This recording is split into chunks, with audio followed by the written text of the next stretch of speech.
Okay, now for this next question, which is the learning environment one, the You Are a Coach one, which a few people seem to be struggling with. Now, this was sort of towards the end of term and things were getting a bit hectic. If you go back to your workbook on page 71, it goes through all this in detail, and I've just got the syllabus here in front of me. So we're talking about how would you adapt the learning environment. That is, what would you change about the coaching session? You've got a kid, they're probably new to the skill. We're teaching a new skill to a kid. And it talks about the nature of the skill. Now, I think the question asked about nature of the skill, practice method, and feedback. So you've got basically three things. Look at your space and divide it into basically three areas. I didn't actually ask you about the performance elements in this one because I didn't want to keep packing too much stuff in. Now, the syllabus asks you to design a plan for beginners, so I've pretty much designed the question around the syllabus dot point. Appropriate practice methods for learners, and awareness of how instruction might vary. We didn't need to talk about characteristics of the learner, but we do need to talk about how feedback will be used. So let's look at this first, the nature of the skill. Open skills versus closed skills. So an open skill is one where all of the variables are taking part while the kid is trying to learn. So this teaching a kid a new skill as an open skill would be like putting a baseballer in the batter's box with a pitcher, trying to strike them out and asking them to learn how to bat in an open situation. So that's not really logical, isn't it? We are more likely to use a closed situation where we remove a lot of the variables, and you can use those words if you like, remove many of the variables.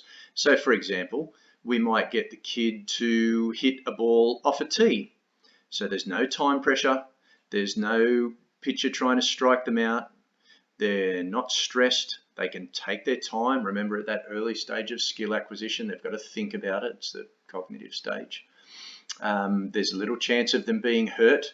We've got plenty of time to correct them, and they can have many practices in that closed environment. You can apply that to the sport of your choice, of course.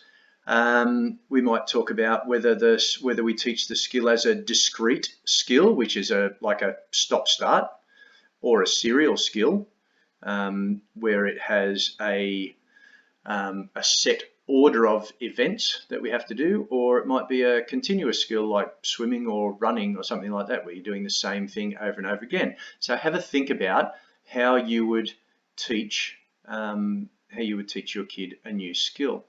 We can talk about self-paced or externally paced. Externally paced is when someone else is putting pressure on you to perform now. Like if you're the goalkeeper and someone's kicking a ball at you, that's externally paced. You don't get to choose when to do it. A self-paced thing might be hitting a golf ball.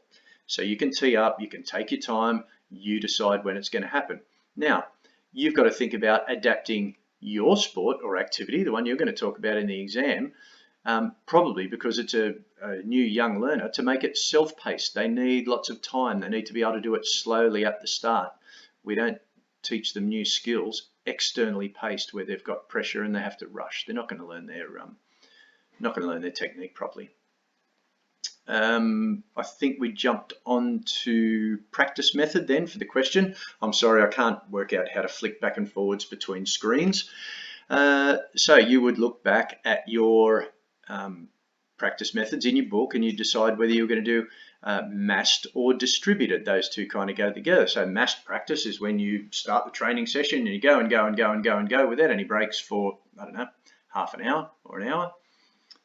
Whereas distributed practice is where you do something for a couple of minutes and then you stop and talk about it. And then you do something else for a couple of minutes and then you stop and talk about it. And then you give them time to practice and then you stop and talk about it. So we might argue that distributed practice suits your new young learners better, rather than just saying, hey, go out and kick that soccer ball around for half an hour and you'll get better at it.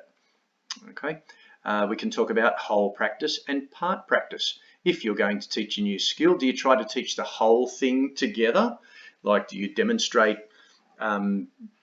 what's a complex kind of skill? Let's say pitching a baseball with the set position and the wind up and throwing the ball and how to hold the ball and how to throw a curveball. Do you try to teach the whole thing together, or do you do it as part practice?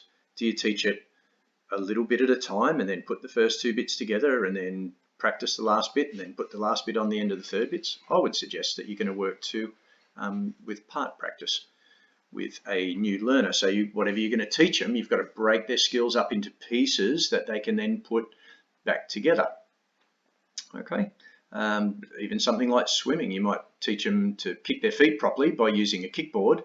Then you might teach them to use their arms properly by sticking a float between their ankles, so they're just using their arms, and then you put the two together. That would be called part practice. And the last bit of the question is talking about feedback.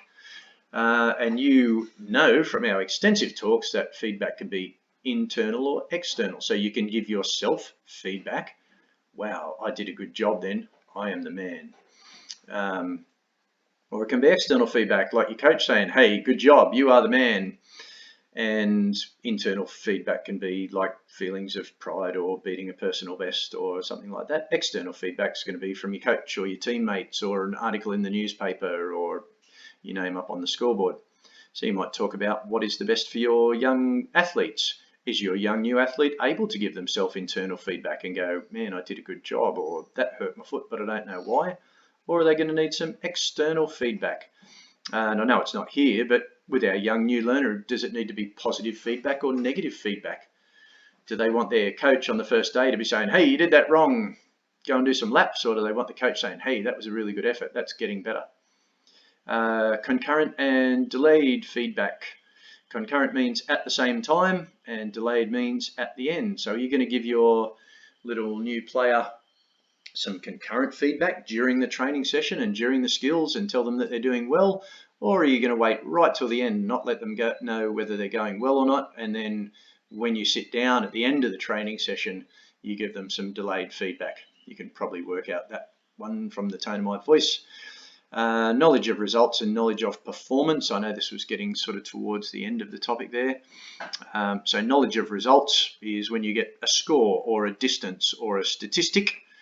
For example, I won the game 6-3 is knowledge of results, and knowledge of performance is whether you did well or badly. So, I don't know, let me pick a soccer game.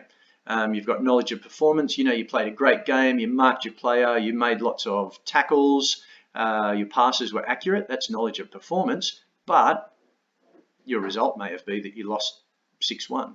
So sometimes we focus on knowledge of results, sometimes knowledge of performance, and you know which way I'm going to go with your little new player. I think that kind of ties that one up. As I said, divided into 3 parts on the question sheet, and that may really be the one where you have to look back at your book and get a few ideas.